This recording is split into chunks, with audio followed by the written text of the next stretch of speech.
কে কিনে আনলো? কিনে আনলো কি রে? আমি তৈরি করেছি, দেখ দেখ, খেয়ে দেখ, একদম আধ ঘন্টায় তৈরি হয়ে গেছে। কিভাবে তৈরি করছি দেখুন।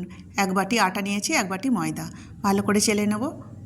এবার আমি হাফ বাটি মতো ময়ন দিয়ে দিলাম। এমন ময়ন দেবো যেমন মুঠো বাঁধে। এবার অল্প অল্প জল দিয়ে আমি একটা শক্ত ডো তৈরি করব। খুব বেশি পাতলাও নয়, আবার খুব বেশি মোটাও নয়, ঠিক এতটা এইরকমভাবে ডোটা তৈরি হবে। এবার 3টে আমি লেচি কেটে নেবো, তারপরে রুটির আকারে বেলে নেবো। খুব বেশি কিন্তু পাতলা বেললে হবে না। তারপর এইভাবে কেটে নেবো ছুরি দিয়ে, এইভাবে কেটে নিলাম। এবার মাঝখান দিয়ে একটা, দেখুন মাঝখান দিয়েও কেটে নেবো, আর একটা করে তুলে কেমন শেপ দিচ্ছি দেখুন। ঠিক এইভাবে শেপটা দেব। আমার ভিডিওটা ভালো লাগলে লাইক করবেন, আরও ভালো লাগলে সাবস্ক্রাইব করে পাশে থাকবেন। সবগুলো তৈরি করা হয়ে গেছে। এবার আমি কড়াইতে সাদা তেল দিয়ে দিয়েছি। তেলটা গরম হলে একে একে সব ভেজে নেব। মিডিয়াম আঁচে কিন্তু ভাজতে হবে, আর ঠিক এই লাল লাল ভাজতে হবে। দেখুন কতটা খাস্তা হয়েছে। এবার একটা গুড় আর চিনির পাক তৈরি করব।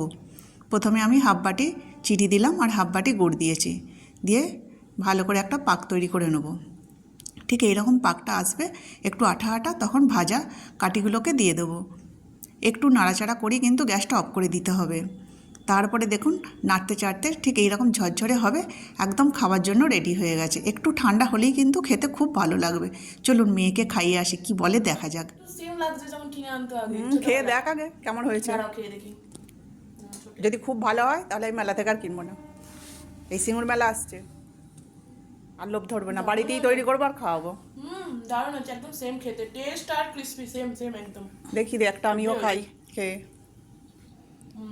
খাও।